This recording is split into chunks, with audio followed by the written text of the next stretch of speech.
उस शख्सियत से आपको रूबरू बनाना चाहता हूं, जिसके लिए हमने आज सुबह से इंतजार किया, कल से इंतजार किया, जब से आपका नाम सामने आया सभी बेताब से आपसे मिलने के लिए। तो मैं एक शेर करना चाहूंगा कि जो दिल के खूबसूरत होते हैं, जो दिल के खूबसूरत होते हैं, खुदा ने ऐसे लोग बहुत कम बनाए हैं। जो दिल के खूबसूरत होते हैं, खुदा ने ऐसे लोग बहुत कम बनाए हैं। जो बनाए हैं आज हमारी इस महफिल में आए हैं। जनाब चंद्रशेखर आजाद जी से दरख्वास्त करूंगा कि वो हमारे बच्चों को दो शब्द कहें। हमारे माननीय सांसद जनाब चंद्रशेखर आजाद कॉर्डलेज दो भाई, कौन लीजिए सर। सभी लोग अपने मेहमान का बड़ा इंतजार कर रहे थे, तो आज आपके रूबरू हैं माननीय सांसद जनाब चंद्रशेखर आजाद जी। तालियों से स्वागत कर दें, एक बार जोरदार तालियों से स्वागत हमारे माननीय सांसद का, जोरदार स्वागत। धन्यवाद संचालक महोदय। सबसे पहले तो मैं यहाँ उपस्थित हमारे प्यारे बच्चों को, जिनमें स्काउट के भी हैं, एनसीसी के भी हैं, हमारी पीटी की जो टीम है वो भी है, और जो हमारे इंटर कॉलेज का जो स्टाफ है और जितने साथी यहाँ पहुंचे क्षेत्र के, उन सबको 78वें स्वतंत्रता दिवस की हार्दिक बधाई देता हूं। और आप सबके लिए भी और देश के लिए भी और दुनिया के लिए भी मंगल कामनाएं करता हूं।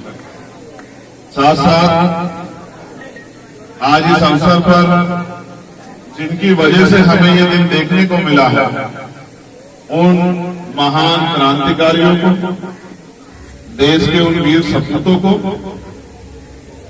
उन शहीदों को भी हम लोग नमन करते हैं, जिन्होंने इस मातृभूमि की रक्षा के लिए अपना बलिदान दिया।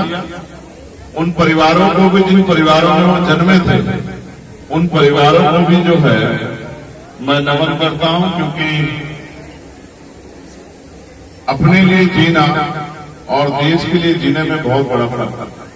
और इसकी प्रेरणा जो है, इसकी ताकत हिम्मत आपको आपके परिवार से भी मिलती है। इसलिए उन परिवारों को भी, शहीदों के उन परिवारों को भी मैं नमन करता हूं। मुझे आपने यहां बुलाया, इसके लिए मैं कमेटी के जो अध्यक्ष हैं हमारे प्रधानाचार्य जी, उनका, आप सब सहयोगियों का मैं पुनः धन्यवाद करता हूं। आज के कार्यक्रम के अध्यक्ष जी, मैं उनका भी धन्यवाद करता हूं। मेरे साथ चल के आजाद समाज पार्टी भीम आर्मी के बहुत सारे साथी हैं, हमारे नेता लोग, उनका भी स्वागत और धन्यवाद करता हूं। सम्मानित बच्चों, एएचपी इंटर कॉलेज से लेके और एमजीएम, पीएम इंटर कॉलेज तक का ये सफर मेरे लिए बड़ा कठिन है। जिस इंटर कॉलेज से मैंने अपनी होश को संभालने के बाद अपनी पढ़ाई को शुरू किया, उसका नाम और इस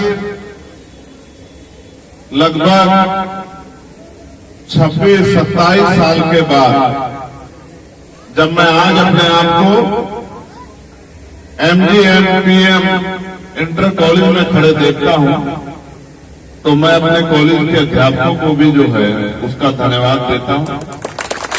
अपने आप को गौरवान्वित महसूस करता हूं कि अच्छे टीचरों के नेतृत्व में हमें पढ़ने का मौका मिला। मेरा जीवन खूब कठिनाइयों से भरा है, तो आप मुझसे सीख सकते हैं कि जीवन में कभी हार नहीं मानना चाहिए। मैं आपकी जानकारी के लिए भी बताता हूं कि मैं एनसीसी का कैडेट भी रहा हूं। मैंने एनसीसी का कैडेट रहते हुए कैंप भी किए। मेरे पास एनसीसी का सर्टिफिकेट भी है। हमारे यहाँ हाई स्कूल तक एनसीसी थी, तो वहां ए सर्टिफिकेट मिलता था। 11th और 12th में एनसीसी ना होने के कारण बी सर्टिफिकेट जो है हम लोग हासिल नहीं कर पाते। जब मैं कॉलेज में गया, डीएवी पीजी कॉलेज देहरादून में, तो वहां सी सर्टिफिकेट भी है मेरा, मगर मेरा एडमिशन लेट हुआ तो मैं एनसीसी का हिस्सा नहीं बन पाया।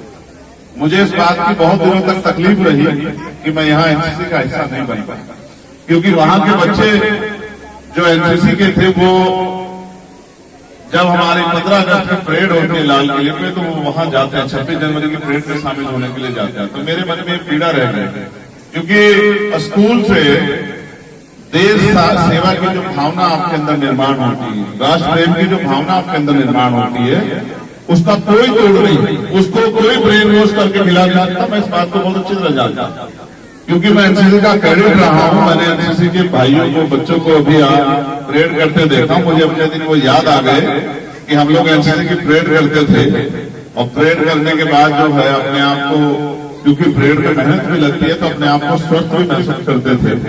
थकने के बाद हमारे एनसीसी के सीनियर लोग यहाँ खड़े हुए हैं, वो लोग हमें अच्छा नाश्ता भी कराते थे, कभी समोसों के रूप में, कभी केलों के रूप में। वो हमें हष्ट-पुष्ट भोजन की, हमारे नाश्ते की व्यवस्था भी करते थे। वो भी एक अच्छा समय था। लेकिन मैं आपसे कुछ और कहना चाहता हूं, और मैं उम्मीद करूंगा कि आप इस बात को मेरी गौर करेंगे। राष्ट्र निर्माण तभी होगा जब अंतिम व्यक्ति भी जो है बुनियादी सुविधा को लेकर इज्जत और सम्मान की जिंदगी प्राप्त करेगा।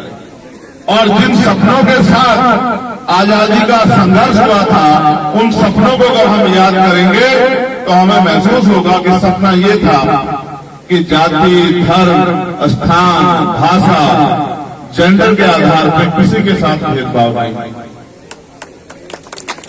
वो अलग बात है कि सियासत की कुर्सी इतनी मजबूत है कि आज भी हम उनसे तो नहीं कर पाए जो लक्ष्यों के लिए देश की कुर्बानी हुई थी। और मैं मानता हूं कि दुनिया में कोई काम नामुमकिन नहीं है। हम और आप मिलकर प्रयास करेंगे कि जिन सपनों को आजादी के लिए बलिदान देने वाले वीर सपूतों ने, शहीदों ने देखा था, आप अब हम लोग मिलकर उनको पूरा करेंगे। आज जहां मैं खड़ा हूं किरतपुर में, मैं किरतपुर के साथियों का और बहुत खुले मन से, चाहे वो मेरे साथ थे या नहीं थे, क्योंकि आज मैं उनकी का जिम्मेदारी है। मैं नगीना लोकसभा के आखिरी व्यक्ति के लिए भी जिम्मेदार होने के नाते आपको ये विश्वास दिलाता हूं कि मैं पूरी जिम्मेदारी से नगीना ही नहीं, हर कमजोर किसान, मजदूर, गरीब, मजलूम सबकी आवाज बनने का काम और उनकी लड़ाई लड़ने का काम करूं। जो ताकत मुझे नगीना के लोगों ने दी है, मैं नगीना के लोगों को विश्वास दिलाता हूं कि आपके द्वारा दी गई ताकत आने वाले समय में लाखों लोगों के भविष्य में बदलाव कर, और देश में जो जिस बात के साथ हम लोग मजबूत होते कहते हैं भाईचारा, उस भाईचारे को भी मजबूत करेंगे। मैं अपने बच्चों से कहना चाहता हूं, हम पे सबसे बड़ा हथियार है शिक्षा। शिक्षा एक ऐसा हथियार है जो आपके जीवन को बदल सकती है। एक किसान का बेटा भी, मजदूर का बेटा भी देश की सर्वोच्च सेवा में जा सकता है। शिक्षा के अलावा कोई जीवन परिवर्तन का आधार नहीं है। तो आप स्कूलिंग कर रहे हैं, पढ़ रहे हैं, तो इस बात के साथ मत पढ़ो कि आपको पास होना, इस बात के साथ पढ़ो कि हमें पढ़ के अपने पैरों पर खड़ा होना और अपने परिवार, अपने क्षेत्र और अपने देश का नाम रोशन करना, अपने देश को तरक्की के रास्ते पर लेके जाना। जब खाली आज का इतिहास लिखा जाएगा और आप 2024 का स्वतंत्रता दिवस याद करोगे और हम 20-25 साल बाद जब इस दिन को देखेंगे, तो आज यहाँ बैठे जो बहुत बहुसंख्यक हमारे छात्र हैं, इनमें से ही कुछ डॉक्टर होंगे, कुछ इंजीनियर होंगे, कोई वकील होंगे, कुछ जज होंगे, कोई आईएएस बनेगा, कोई आईपीएस बनेगा, कोई पुलिस में जाएगा, कोई और सेवा करेगा, कुछ मेरे जैसे नेताओं का भी निर्माण होगा। अलग अलग तरह के जो है भविष्य जो है यहाँ से पैदा होंगे।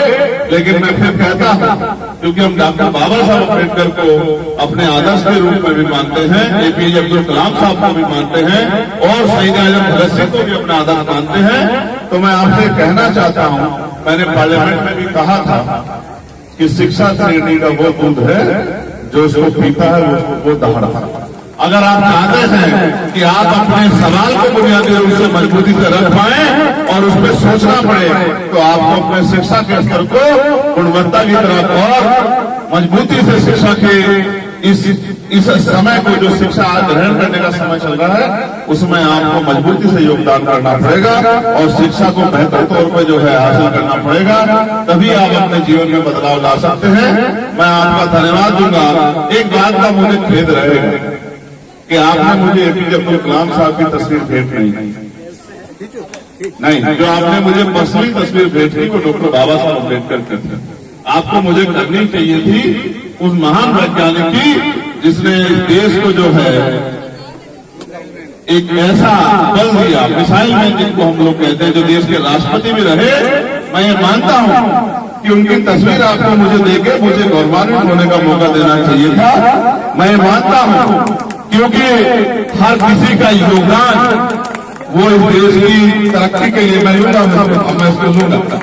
मैं मानता हूं किसी एक जाति धर्म व्यक्ति के आधार पर देश नहीं बना, देश बना है सबके सामूहिक प्रयास से, सबके संकल्प से देश बना है, हर एक व्यक्ति की जिम्मेदारी से। और मैं हमारे प्रधानाचार्य जी से कहूंगा, क्योंकि वो गुरु हैं और गुरु का दर्जा माँ बाप से भी बड़ा होता है, मैं उनसे कहना चाहूंगा कि आप पता नहीं उत्तर प्रदेश के सिलेबस में इसको क्यों नहीं रखा गया है, लेकिन मैं आपको जरूर कहूंगा कि बच्चों को संविधान जरूर पढ़ाएं, क्योंकि जब तक आप अपने कर्तव्य को नहीं जानेंगे, जब तक आप अपने अधिकारों को नहीं जानेंगे, आप अपने अधिकार का ले सकते हैं न अपने कर्तव्यों का पालन कर सकते हैं।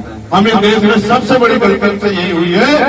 दूसरिया में आप जाओगे, मैं दुनिया के तमाम चीजों को सर्वे करता हूं, वहां का बच्चा बच्चा अपने अधिकारों के प्रति जागरूक है, वहां का बच्चा बच्चा अपने कर्तव्य के प्रति जागरूक है। मैं इसका एक छोटा सा उदाहरण आपको बताता हूं। आज सबसे ज्यादा एक्सीडेंट में मौत जो है बीमारियों से भी ज्यादा भारत में है। एक्सीडेंट से मौत होना ये जागरूकता की कमी के साथ साथ अपने कर्तव्य का सही रूप से निर्वहन न करना भी इसकी एक वजह है। अगर हम लोग हेलमेट इस वजह से ना पहने की पुलिस चालान काट देगी, हेलमेट इस वजह से पहने की हमारी सुरक्षा का मामला है, तो मैं लिख के देता हूं कि देश में जो एक्सीडेंट में डेथ होती है उनकी संख्या में बहुत बड़ी कमी आ जाएगी। अगर हम सीट बेल्ट जो है इस वजह से डर के लगाए कि पुलिस चालान काट देगी, और इस वजह से ना लगाए कि मेरी जान को सुरक्षा जो है मिलेगी नहीं मिलेगी, तो बहुत ज्यादा संख्या में जो एक्सीडेंट होते हैं उनमें कमी आ जाएगी। और मैंने कहा ना, अब तो गाड़ियों में इस तरह की व्यवस्था हो गई है, एयर बैग और बहुत सब चीजें हैं, लोगों की जान बच जाती है। छोटा मोटा नुकसान हो जाए, हाथ टूट जाए, पैर टूट जाए, लेकिन जीवन रक्षा होनी चाहिए। क्योंकि दुनिया की कोई सी भी शक्ति, चाहे वो कोर्ट हो या डेमोक्रेटिक शक्ति में लोकतांत्रिक व्यवस्था हो, सरकारें हो या और भी कोई शक्ति हो, वो मरे हुए व्यक्ति को जिंदा नहीं कर सकती। और जिसका जाता है उसी को एहसास होता है। जो अपने भाई को खोता है, जो अपनी बहन को खोता है, जो अपने पिता को खोता है, जो अपनी माँ को खोता है, अपने बच्चों को खोता है, उन्हीं को एहसास होता है कि जाने का दर्द क्या होता है। मैं मानता हूं हर एक व्यक्ति की जिंदगी कीमती है, इसलिए मैं आपसे आग्रह करूंगा, अपने बच्चों से आग्रह करूंगा, आने वाले देश के भविष्य से आग्रह करूंगा कि वो कानून का पालन जरूर करें। इसलिए ना करें कि किसी डर के। मुल्क हमारा इंडिपेंडेंट, लेकिन मुल्क का अच्छा नागरिक होने के नाते आपको अपनी जिम्मेदारियों का निर्वहन करना बहुत जरूरी है। और नहीं करेंगे निर्वहन तो जो समस्या पैदा होगी उसके जिम्मेदार हम स्वतंत्र। तो मैं पुनः आपका धन्यवाद करता हूं। मेरे कई सारे कार्यक्रम लगे हैं, देर से मैं आया उसके लिए मुझे खेद है, लेकिन ये भी आप देखो कि मेरे आने के बाद कुदरत भी आपके साथ मेहरबान है। जो काम हमें अंदर करना पड़ता, इसकी व्यवस्था भी हम लोगों ने लगभग की थी, शिफ्ट कर दिया था। आप देखिए कि थोड़ा सा समय जो मुझसे देरी हुई, कुदरत ने कुछ बारिश को रोक के आपके दिल में जो इच्छा थी उसको मजबूत कर दिया कि भाई आपकी इच्छा पूरी होनी चाहिए। इस तरह से भी जब हम नेक नीयत से, ईमानदारी से और गरीबों, कमजोरों, हक वंचित समाज के लोगों को और देश की तरक्की को अपने दिल में लेकर काम करेंगे तो कुदरत का सहयोग, उनका आशीर्वाद भी ऊपर वाले का हमारे साथ रहेगा। इस बात को भी आप ध्यान रखना, क्योंकि वो शकल सूरत नहीं देखती, वो नीयत जरूर देखती। तो मैं आप सबका बहुत बहुत धन्यवाद करूंगा और मैं ये विश्वास दिलाता हूं नगीना का सिपाही होने के नाते, नगीना का सेवक होने के नाते मैं आपको विश्वास दिलाता हूं। नहीं, नगीना का तो कर्ज है मेरे, इस कर्ज को तो मुझे उतारना, और जब तक मैं इस कर्ज को उतारना तो नगीना को उस बिजनौर को ऐसे ताकत में न ले जाऊं कि सब लोग कहे कि बिजनौर बिजनौर बन गया है, तब तक मैं चैन से बैठने वाला नहीं। आप लोग जानते हैं, जो लोग मुझे देखते हैं, मैंने पार्लियामेंट में एक एक सेकंड का सही उपयोग किया और आप नहीं विश्वास करेंगे, मैं 25-25 बार जाकर मार्शल के पास ये रिक्वेस्ट करता हूं कि मुझे मेरे क्षेत्र के लिए आवाज उठा दें, जबकि लोग इसको अपना अपमान समझते हैं कि हम नेताओं के टूट के जाएंगे। मैं 25-25 बार जाता हूं मार्शल के पास कहने के लिए कि भाई मुझे मेरे क्षेत्र के लिए आवाज उठानी, क्योंकि मेरा क्षेत्र सबसे हाशिए पे है। ना अच्छे स्कूल बन पा रहे हैं, ना यूनिवर्सिटियां बन पा रही है, ना कॉलेज बन पा रहे हैं, ना अच्छे उद्योग धंधे लग पा रहे हैं, ना महिलाओं के लिए ग्रामीण क्षेत्र में रोजगार की व्यवस्था हो पा रही है, ना पुल बन पा रहे हैं। मैंने तिरुपति के स्कूल का मामला भी उठाया, जो आपको जहां जो है फ्लाईओवर जहां दिक्कत होती है रेलवे क्रॉसिंग की वजह से, मैं तमाम प्रयास कर रहा हूं। मेरा विश्वास है आपका हमारा प्रयास और आपकी प्रार्थनाएं दुआएं आपके इस संघर्ष को कामयाब करेगी, ऐसा मेरा भरोसा। तो मैं आपका धन्यवाद करूंगा और मैं अपने साथी बच्चों से कहना चाहता था, जो एनसीसी का हिस्सा भी, डॉक्टर बाबा साहब अम्बेडकर ने कहा था हम प्रथम और अंतिम भारतीय, और मजहबी तालीम भी मैंने बहुत सिरे से ली। जो लोग इस देश की मिट्टी को दिन में 5 बार सजदा करते हैं, उनकी देश प्रेम पे सवाल उठाने वाले लोगों को हम आने वाले कल में बहुत पुख्ता जवाब देंगे। मेरी बात का आप, मेरा नाम चंद्रशेखर आजाद है और मैं गुलामी स्वीकार नहीं करता, किसी भी तरह की गैर बराबरी के मैं खिलाफ। कोई बोले ना बोले, लेकिन जब भी किसी कमजोर के हक छीने जाएंगे, वो किसी जाति का हो, किसी धर्म का हो, तो मेरी आवाज आपको ऐसे बुलंद मिलेगी। मैं अपने बच्चों भाइयों से मैं प्राइवेट स्कूल में पढ़ के आया हूं, याद रखना मेरी बात। मैं प्राइवेट स्कूल में पढ़ के नहीं आया, मैं प्राइमरी स्कूल का स्टूडेंट हूं, मेरी बात को आप याद रखना। प्रतिभा महलों की मोहताज नहीं होती है, याद रखना। आने वाला समय आपका है, आपको कोई नहीं रोक सकता अगर आप अपने कार्य के प्रति ईमानदार हैं। आप मेहनत कीजिए और आने वाले कल में मैं आपको गारंटी देता हूं, देश का सिलेबस एक होगा, ना यूपी बोर्ड होगा, ना सीबीएसई बोर्ड होगा, ना आईसीएसई बोर्ड होगा, ना इंटरनेशनल बोर्ड होगा, एक ही बोर्ड होगा जिसके अनुसार किसान गरीब का बेटा भी चाहे स्कूल सरकारी स्कूल या प्राइवेट, सब में एक ही सिलेबस पे पढ़ाई करके आगे बढ़ेगा। क्योंकि कंपटीशन में ना सीबीएसई बोर्ड देखा जाता, ना यूपी बोर्ड देखा जाता, वहां तो आदमी की काबिलियत देखी जाती है और काबिलियत के लिए उस स्तर की पढ़ाई होना बहुत जरूरी है। मैं प्रयास करूंगा शिक्षा जो है वो आगे बढ़े और हेल्थ में जो है आज अस्पतालों के हालत में बेहतर काम हो। एक नगीना की समस्या थी हमारे यहाँ, वहां अल्ट्रासाउंड नहीं होते थे, वो मशीन हम लोगों ने चालू करा दी आप लोगों के सहयोग से, क्योंकि 3 साल से वो मशीन रखी हुई थी। 80 लाख रुपए की मशीन, कितने की रखी? 80 लाख रुपए की मशीन है, वो 3 साल से रखी हुई है, लेकिन आदमी को, गरीब आदमी को जाके बाहर अल्ट्रासाउंड कराना पड़ता था। इसलिए हमने वो पुरजोर तरीके से उसकी मजम्मत, उसकी जो है मजम्मत करके उसको शुरू कराने का काम किया कि लोगों के जमीन पे काम। मैं आपने मुझे बुलाया, मैं धन्यवाद देता हूं और अध्यक्ष से मैं माफी चाहूंगा, क्योंकि मेरे कई सारे कार्यक्रम, मेरे बड़े भाई भी हैं, मैं उनसे आग्रह करूंगा, मेरे कई कार्यक्रम लगे हुए हैं। मैं चाहूंगा कि आप भी उसको खत्म करके महफिल से लौटूं, और मैं आपके लिए भी और सब लोगों के लिए जहां उपस्थित हैं उनकी लंबी उम्र की भी जो है प्रार्थना करता हूं और अपने बच्चों के उज्जवल भविष्य से कामना करता हूं। बहुत बहुत धन्यवाद और सब लोगों के लिए बहुत सारी मंगल कामनाएं। जय भीम, जय भारत। बहुत बहुत शुक्रिया।